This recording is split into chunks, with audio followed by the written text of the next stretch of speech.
What is going on, everybody? It is Dylan with DFS, and in today's video, I'm going over Week 4's Thursday Night Showdown on DraftKings. This one, honestly, it seems like one of the uglier showdowns we've gotten this season.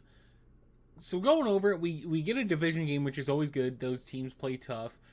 This is going to be a tough division. I think this division comes down to Week 18. It comes down to the wire of what team really pulls it out.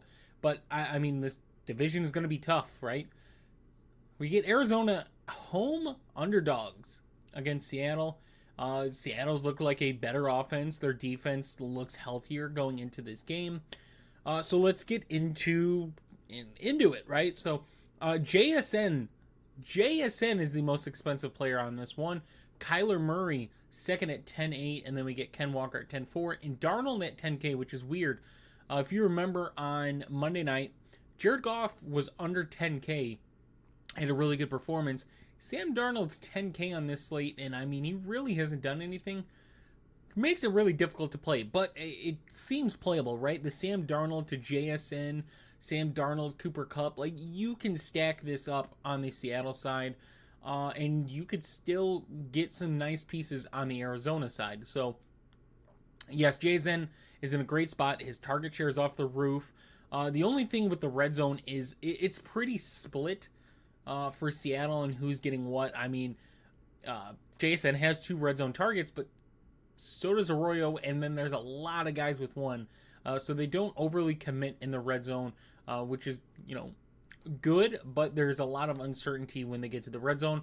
But with the amount of targets that he's gotten in this offense, which doesn't look like a lot on paper, right? 13, 9, and 6. He's still got over a 40% target share of that wide receiver group. So Jason's in a really good spot against Arizona, who we just saw someone like Ricky Pearsall go off against him when he was the lone guy. Granted, Jason's not the lone guy. But JSN and Sam Darnold have had that connection so far this season. That's the truest thing we could say. Kyler Murray against Seattle. This one is tough because Seattle's defense is healthier this week than they've been, at least right now. It seems like we'll see what the injury report looks like. I think that's going to be very telling on how this slate could end up. But Seattle's got a really good defense. We've seen some games where they played some pretty damn good defense. Granted, one of those games is against New Orleans, so it's really hard to judge that. But still, I think they have a really good defense. Kyler Murray cannot connect with Marvin Harrison Jr. For some reason, they cannot get a connection going. I like Kyler as kind of a leverage play. He's expensive, but not crazy expensive. He's a good play off of Darnold, right? To where Darnold is solid, right? Darnold's doing what he needs to win. But if you look at the opposing scores, right, against San Fran scores 17. Against Pittsburgh, they score 17. Against New Orleans, they score 13. He's kind of doing exactly what he did in Minnesota and Seattle, right? Their defense is what truly wins them games. He just needs to not lose their team the games, basically. So they're going to rely upon their running backs, and he's going to pass when he needs to, and it's to JSN for the most part. So I do like Sam Darnold, but for Kyler Murray's price point and his upside on a slate like this, I do like Kyler. The difficult thing about Ken Walker is the Zach Charbonnet news. You have to watch the Zach Charbonnet news. If Zach Charbonnet is limited or, he's on the snap count, whatever it is, you're going to have to watch it. Here's the tough thing about playing Ken Walker, right? Last week, Ken Walker gets you 18 points. He had 2 touchdowns. He got you 6 points if he did not get those touchdowns, right? But he's a running back. Running backs get touchdowns.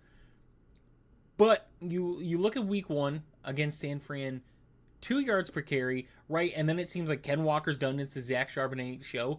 They flip it around. Ken Walker rushes for 8.1, gets 21 points. And then as the bell cow back, right, with Zach Charbonnet out, he looks bad. I mean, he got 18 points, but there were 2 touchdowns that got it. He did not look good in that game at all. The touchdowns really saved his fantasy outcome in that. So Ken Walker, you have to watch the news for Zach Charbonnet. If Zach Charbonnet is out, which I don't think so, but if he's limited, then yeah, Ken Walker's okay. It's just really tough to pay for JSN, pay for a Kyler, and then pay for Ken Walker too when someone like Trey McBride is in this game. And Trey McBride's in a really good spot against Seattle. Seattle is one of the worst defenses against tight ends so far this season. The one thing that is true about Kyler Murray is his connection with Trey McBride.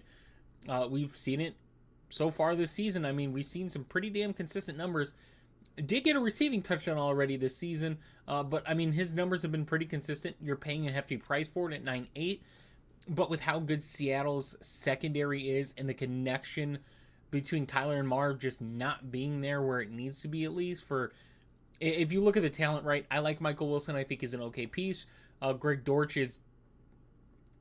he's a one-hit wonder pretty much. You're going to get 1 or 2 games out of him a season that are very productive.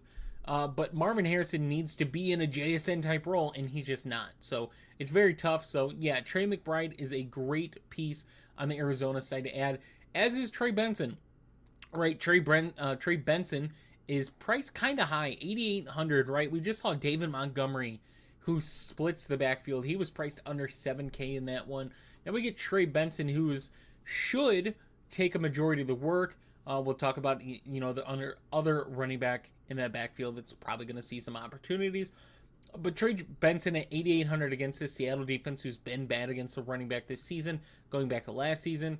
He's in a really good spot, right? We've seen Trey Benson's numbers so far. He just needed, the full volume to really shine. But with someone like James Conner, that was not going to happen. It's going to be Trey Benson going forward, though, until he screws it up. But I think he's in a really good spot. And for what it's worth, like, I hate to say it because I love Marvin Harrison, the talent that Marvin Harrison Jr. has. It's just a very, very tough matchup. He's just not getting the volume he needs to get to be considered in the same tier as someone like JSN right now, which is really tough. Cooper Kupp's in a really good spot as well. Like, if it's not to JSN, it's to Cooper Kupp. Granted, yeah, you're paying another hefty price, which is going to be really hard to do, right? If you're running a JSN and you want to pair up a Kyler or Ken Walker and then go McBride, and you're probably going to go Trey Benson as well, like, it's really hard to afford a Marvin Harrison and Cooper Kupp on this slate, right? Cooper Kupp, still, he's done what he needs to do, had a really good week against Pittsburgh, but he's not needed, is the easiest way to say it right now, right? Jason's taking off when he needs to. Ken Walker, Zach Charbonnet, if you combine them, they're doing good enough to where someone like Cooper Kupp doesn't have to get, 6-7 targets for this team to be competitive in a game. There's a name like Torrey Horton, right? I've been big on Torrey Horton all offseason, in the preseason. Now in the regular season, he's getting some love, right? Granted, one of them was a special teams touchdown, but he's still gotten 9 targets in the last 2 games. I know a lot of people were worried about the whole MBS situation. I personally wasn't. I thought Torrey Horton was going to fit the role on this team way better than MBS was, so I invested a lot into Torrey Horton. I love him, so it's really hard for me to down talk him. But at 5,800, they just did not do us a whole lot of favors, right? That's usually what DraftKings does, right? You get these players above the backup quarterback price, and then you'll go below, and before you get to the kickers' defenses, you're going to have 1 or 2 players in this tier. Unfortunately, it's Torrey Horton.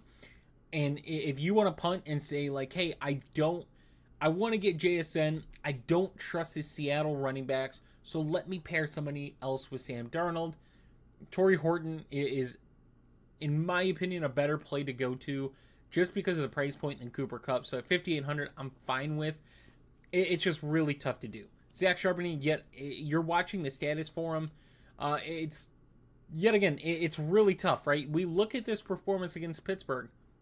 This has got to be one of the worst numbers in 15 carries, is to average 0.7 yards per carry with 15 carries. So I'm very skeptical of the Seattle running backs, right? If Zach Charbonnet is out, I'm okay with Ken Walker. If Zach Charbonnet's in, if he's limited, I still like Ken Walker, but it's really, really tough to afford that price point on this slate. The kickers, I definitely think the kickers and defenses are in play, right? We just saw what happened with Arizona and San Francisco. I mentioned, like, Seattle's defense has been pretty damn good this season, and they did face a Pittsburgh offense, a San Fran offense. Unfortunately, you get the data put in there against New Orleans, but their defense is getting healthy, especially in the secondary, which has been an issue. Yet again, we're watching it. It changes a lot depending on who's in and who's out. But if Seattle secondary could be healthy, right? I've mentioned this before, but they are probably one of the best defensive back units in football if they're all healthy. They're just dealing with some health issues. But in this one, yes, kickers and defense is definitely in play. This could be a game. It's a lower one. I think it's at 43.5, maybe 44.5 total. It could be an ugly division game on prime time. So yes, I'm going to want to have exposures to the defenses and kickers if I'm doing multiple lines. DeMoncardo, this is the name I wanted to mention, right? We saw him get, if you saw that target when he was wide open, which was a big play if he got it, but he didn't, he was included. He's figured to be the backup back. Yet again, with the way these offenses are, the prices are terrible, right? We should not see DeMoncardo at 3,800. There's a potential he gets in there for some receiving work. Trey Benson looked good in the receiving game, so I don't know why you would go that route. It's just, he's so expensive. I would rather pay the $200 more and take the chance on Seattle's defense than go DeMoncardo in this one. Michael Wilson, Greg Dortch, yet again, they're in tough matchups. I would love Greg Dortch, but he's $200 cheaper than Michael Wilson, and Michael Wilson has gotten some opportunities so far this season. We look at Greg Dortch. I mean, it's kind of the same thing, but the one thing I'll give Greg Dortch, he has the more upside than Michael Wilson, but I think Michael Wilson is a more consistent, safe piece. It's just a tough matchup overall, but Zay Jones has gotten a lot of snaps. With Zay Jones out, Greg Dortch should get a few more snaps, so he gets interesting. It's just the price point is so concerning in this one, and it's why I hate this showdown, right? The prices are just ugly down here. The value we're getting is in Seattle's tight ends. It's the biggest spot where we're getting value. AJ Barner's 2,800. Arroyo is 800. Yes, 800 for Arroyo, who he is more than likely the receiving tight end for this team, right? AJ Barner still gets included. We're just not fully disincluding what AJ Barner does. AJ Barner is just a better blocking tight end. That's why he's going to see the field more than someone like Arroyo currently. In the future it might change, but as of right now, that's kind of what we're going for. They're the only other players, right? Elijah Higgins is worth mentioning, right? He's gotten a few opportunities this season, seeing him get some love, but I mean, there's just not a lot of value down here in this slate, and it's why it's tough. You get the tight ends on Seattle, you get a backup tight end in Arizona, and that's pretty much it. So let me try to do an example lineup, and we'll see what we can come up with. I'm going to start it off by putting McBride as captain. We'll go down here.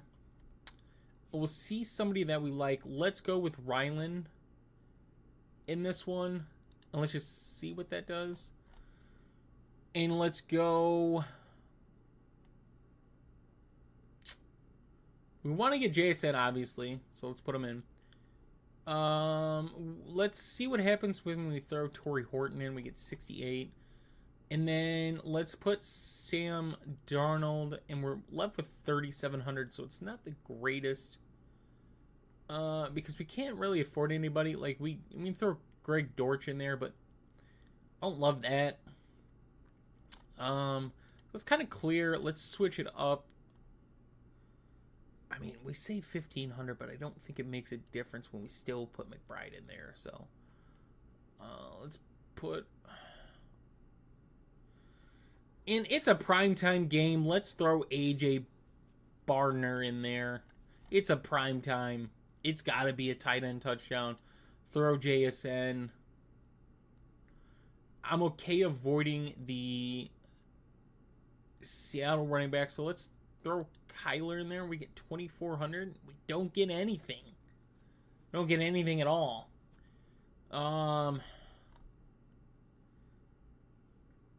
So yeah, I mean that is tough. We'll do one more. We'll see what we can get. Let's get McBride. Let's get Benson. we'll do this. Let's go Seattle defense. Like, we're going to love McBride to get a lot of targets. We're going to love Benson to get, some rushing upside. But we're going to expect Kyler to turn the ball over quite a bit. I can't even get Sam Darnold, because that would leave me with 1,500. So let's throw like a Torrey Horton and no, let's not go Arizona kicker because we have the defense. So let's go Seattle kicker and do a 4-2 and just depend on Seattle to stop. So yeah, kind of tougher, right? Like I said, there's not a lot of value down here in this slate. You could throw a Seattle tight end to get that value, but just an example of how tough it's going to be to pick a lineup. So hope you guys did enjoy. The main slate content will be coming out on Friday, Saturday, possibly do Saturday. We'll see what it looks like. But yeah, I just want to thank everyone for tuning in. Hope you guys enjoyed it, and I will see you in the next one.